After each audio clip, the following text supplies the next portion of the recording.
สัตย์จึงได้เป็นวันลุกอ่อนวันเมื่อใน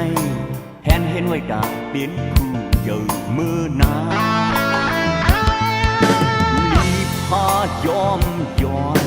ลูกอ่อนบินแห่งสื่อสัตย์วานเมืองลีโจ้งดึงซอยพวกวังบันพร้อมกันหันมือหน้าเบิ้นดีว่าบินซึกคือเพอลูกอ่อนวันมือนั้นมีเพไว้ยืนแม่ปลายปืนหูลิกลายลิงสายเพอมีน้ำกัดต่างแขนพัดผ่านผู้สื่อสัตย์วันเฮิง